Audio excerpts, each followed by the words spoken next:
ಆತ್ಮೀಯರೇ, ಬಾಗಲಕೋಟೆ ಉಪಚುನಾವಣೆಯ ವಿಷಯದಲ್ಲಿ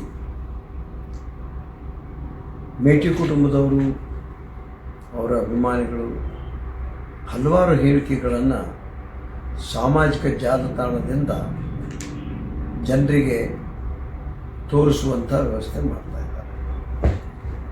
ಇಲ್ಲಿ ಮೇಟಿಯವ್ರ ಮೇಲೆ 4 ಜನ ಟಿಕೆಟ್ ಆಕಾಂಕ್ಷಿಗಳಿದ್ದರೆ ಅರ್ಜಿ ಕೊಡಲಿ, ಅಭಿಮಾನಿಗಳಿಂದ ಈ ರೀತಿ ಹೇಳಿಕೆ ಕೊಡ್ತಕ್ಕಂಥದ್ದು ನಿಲ್ಲಬೇಕು.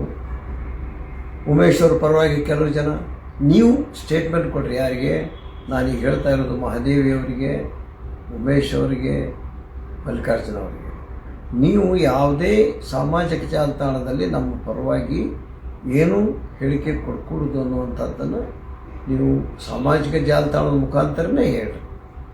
ಪಕ್ಷದ ಶಿಸ್ತಿಗೆ, ಒಕ್ಕಟ್ಟಿಗೆ ಇತ್ತೀಚಿನ ಹಲವಾರು ಹೇಳಿಕೆಗಳು ಮುಜುಗರ ತರ್ತಾ ಇವೆ. ಕಾರ್ಯಕರ್ತರು ನೊಂದುಕೊಳ್ತಾ ಇದ್ದಾರೆ. ನನಗನ್ನಿಸ್ತದೆ ಇವರು ಅತಿಯಾದಂಥ ಹೇಳಿಕೆಗಳು ಒಬ್ಬರೊಂದು ಇವರಲ್ಲಿ ಒಕ್ಕಟ್ಟು ಇಲ್ಲೇ ಇಲ್ಲಲ್ಲ ಅನ್ನುವಂಥದ್ದು ಸಾಬೀತಾಗ್ತಾ ಇದೆ. ಅದರ ಜೊತೆಗೆ ಆ ದಿವಂಗತ ಮೇಟಿ ಒಬ್ಬ ಜನಪ್ರಿಯ ನಾಯಕ, ಅಜಾತಶತ್ರು. ಇವರು ಅವ್ರು ಹೋದ್ಮೇಲೆ ಈ ರೀತಿ ಹೇಳಿಕೆ ಕೊಡ್ತಕ್ಕಂಥ ಅಡ್ಡಾಡೋದ್ರಿಂದ ಅನುಕಂಪ ಡೌನ್ ಆಗ್ತಾಯಿದೆ, ಅನುಕಂಪ ಕಡಿಮೆ ಆಗ್ತಾಯಿದೆ. ಆದ್ದರಿಂದ ಈ ವಿಷಯದಲ್ಲಿ ನಾನು ಇವರೆಲ್ಲರಿಗೂ ಹೇಳ್ತೇನೆ, ಇಲ್ಲಿಗೆ ನಿಲ್ಲಬೇಕು. ನಿಮ್ಮ ಹಿಂಬಾಲಕರು ಹಾಕಿದ್ರು ಅದು ನಮಗೆ ಸಂಬಂಧ ಇಲ್ಲ ಅಂತ ನೀವು ಜಾಲತಾಣದಲ್ಲೇ ಹೇಳಬೇಕು.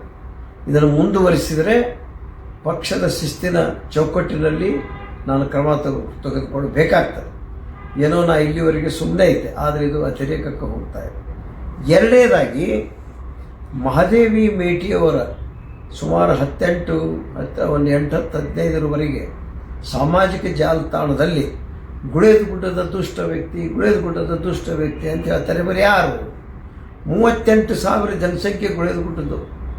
ಅದೇ ಗುಳೇದ ಗುಡ್ಡದ ಜನ ಶ್ರೀಮಾನ್ ಎಚ್.ವೈ. ಮೇಟಿಯವರನ್ನು 3 ಸಾರಿ ಶಾಸಕರನ್ನಾಗಿ ಮಾಡಿತ್ತು, ಮಂತ್ರಿಯಾಗಿದ್ದರು, MP ಆಗಿದ್ದರು. ಗುಳೇದ ಗುಡ್ಡ ಅಂತ ನೀವು ಬಳಕೆ ಮಾಡೋದು ಇಡೀ ಗುಳೇದ ಗುಡ್ಡಕ್ಕೆ ನೋವಾಗಿದೆ, ಅಪಮಾನ ಆಗಿದೆ. ಗುಳೇದ ಗುಡ್ಡದಲ್ಲಿ ಅಂಥವ್ರು ನಿಮ್ಮ ಯಾರು ಇದ್ರೆ ಅವ್ರ ಹೆಸರು ಹೇಳಿ. ಅವರೇ ಹಿಂಗೆ ಮಾಡ್ತಾ ಇದ್ದಾರಂತೆ. ಆದರೂ ಅದು ಹೇಳುವುದು ಕೂಡ ಪದ್ಧತಿ ಅಲ್ಲ. ಅದನ್ನು ನಾವು ಬಗೆಹರಿಸ್ಕೋಬೇಕು, ಕುಂತು ಮಾತಾಡಬೇಕು. ಆದರೆ ನೀವು ಗುಳೇದ ಗುಡ್ಡದ ಮೇಲೆ ಗುಳೇದ ಗುಡ್ಡ ಅನ್ನುವಂಥದ್ದನ್ನು ಆ ನಗರದ ಹೆಸರು ತೆಗೆದುಕೊಂಡದ್ದು ಸಮಂಜಸವಲ್ಲ. ಗುಳೇದ ಗುಡ್ಡದಲ್ಲಿ ಇಂಥ ವ್ಯಕ್ತಿ ಬೇಕಾರಟ್ರಿ, ವ್ಯಕ್ತಿ ಹೆಸರು ಹಾಕಲಾರದೆ ಇಡೀ ಗುಳೇದ ಗುಡ್ಡಕ್ಕೇ ನೀವು ಆರೋಪ ಕೊಟ್ಟಂಗಾಗುತ್ತೆ, ಅವಮಾನ ಮಾಡಿದಂಗಾಗುತ್ತೆ. ಇಲ್ಲಿಗೆ ನಿಲ್ಲಬೇಕು. ನಿಮಗೆ ಎಲ್ಲರಿಗೂ ಹೇಳ್ತೇನೆ, ನಾನು ಅವರ ಬೆಂಬಲಿಗರಿಗೂ ಹೇಳ್ತೇನೆ, ನೀವು ಒಂದು 10 ಲಾರಿ ಮಾಡಿಕೊಂಡು, ಟ್ರ್ಯಾಕ್ಸ್ ಮಾಡಿಕೊಂಡು, 1-2 ಟ್ರೇನ ಬುಕ್ ಮಾಡಿಕೊಂಡು ಬೆಂಗಳೂರಿಗೆ ಹೋಗ್ರಿ. ಬೆಂಗಳೂರಲ್ಲಿ ಮುಖ್ಯಮಂತ್ರಿಗಳನ್ನ ಭೇಟಿಯಾಗ್ರಿ, ಇವರಿಗೆ ಟಿಕೆಟ್ ಕೊಡಿ ಅಂತೇಳಿ. ಶಿವಕುಮಾರ್ ಸಾಹೇಬ್ ಅಧ್ಯಕ್ಷರಿಗೆ ಭೇಟಿಯಾಗಿ ಇವರಿಗೆ ಟಿಕೆಟ್ ಕೊಡು ಅಂತ ಹೇಳ್ರಿ. ಜಿಲ್ಲಾ ಉಸ್ತುವಾರಿ ಸಚಿವ R.P. ತಿಮ್ಮಾಪುರ ಅವ್ರಿಗೆ ಹೇಳ್ರಿ. ಆ ಸಾಮಾಜಿಕ ಜಾಲತಾಣದಿಂದ ಈ ಒಂದು ಏನು ಒಂದು ಕ್ರಮ ಇದೆ, ಇದನ್ನು ನಿಲ್ಲಬೇಕು. ಇದು ಪಕ್ಷಕ್ಕೆ ಹಾನಿಯಾಗ್ತದೆ, ಅವರ ಮನೆತನದಲ್ಲಿ ಒಗ್ಗಟ್ಟಿಲ್ಲ ಅನ್ನುವಂಥದ್ದು ಗೋಚರ ಆಗ್ತದೆ. ಇಲ್ಲಿಗೆ ನಿಲ್ಲಬೇಕು, ಎಲ್ಲರೂ ನಿಲ್ಲಿಸ್ಬೇಕು. ನಾಳೆಯಿಂದ ಏನಾದರೂ ಇವರು ಯಾವುದಾದ್ರೂ ಸಾಮಾಜಿಕ ಜಾಲತಾಣ ಬಂದರೆ ಅವ್ರ ನಂಬರ್ ಯಾವುದೇನು ತೆಗೆದು ನಾವು ನೋಟಿಸ್ ಇಶ್ಯೂ ಮಾಡಬೇಕಾಗುತ್ತೆ. ಇದು ಪಕ್ಷದ ಹಿತದೃಷ್ಟಿಯಿಂದ ಹೊರತಾಗಿ ಮತ್ತೊಂದು ಯಾವಲ್ಲ.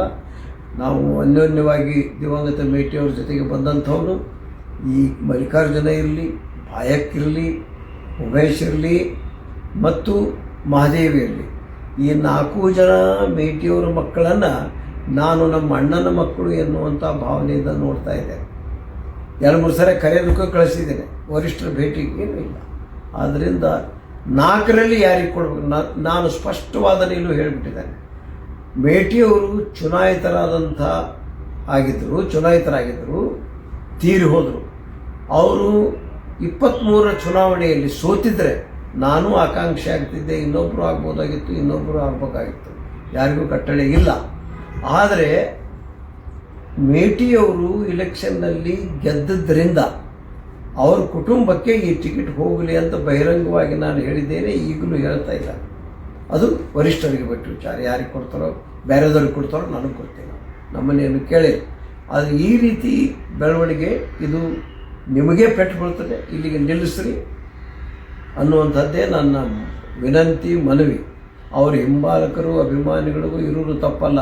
ಈ ಬಹಿರಂಗ ಹೇಳಿಕೆಯನ್ನು ಅವರ ಅಭಿಮಾನಿಗಳು ನಿಲ್ಲಿಸಬೇಕು, ಅವ್ರ ಬಂಧುಗಳು ನಿಲ್ಲಿಸಬೇಕು ಅಂಥೇಳಿ ನಾನು ಸ್ಪಷ್ಟವಾಗಿ ಈ 4 ಜನರಿಗೆ ಹೇಳೋದಲ್ಲದೆ ಅವರ ಅಭಿಮಾನಿಗಳಿಗೂ ಹೇಳ್ತಾ ಇದ್ದೇನೆ. ಸಾಮಾಜಿಕ ಜಾಲತಾಣದಲ್ಲಿ ಇಲ್ಲಿಗೆ ನಿಲ್ಲಿಸ್ರಿ, ನಿಮ್ಮದು ಟಿಕೆಟ್ ಬೇಕಾಗಿದ್ದರೆ ಬೆಂಗಳೂರಿಗೆ ಹೋಗ್ರಿ, ಕೇಳ್ರಿ, ಬರ್ರಿ. ಆವಾಗ ನನಗೆ ಯಾವಾಗ ಏನು ಕೇಳ್ತಾರೆ ಅನ್ನೋದನ್ನು ನಾನು ಅವಾಗ ಕೊಡುವಾಗ ನಾನು ಸಾರ್ವಜನಿಕ ಹಿತದೃಷ್ಟಿಯಿಂದ, ಪಕ್ಷದ ಕಾರ್ಯಕರ್ತರ ಹಿತದೃಷ್ಟಿಯಿಂದ ಏನು ಕೊಡಬೇಕು ಕೊಡ್ತೇನೆ. ಈ ಬಹಿರಂಗವಾದಂಥ ಈ ಚಟುವಟಿಕೆ ನಿಲ್ಲಬೇಕು.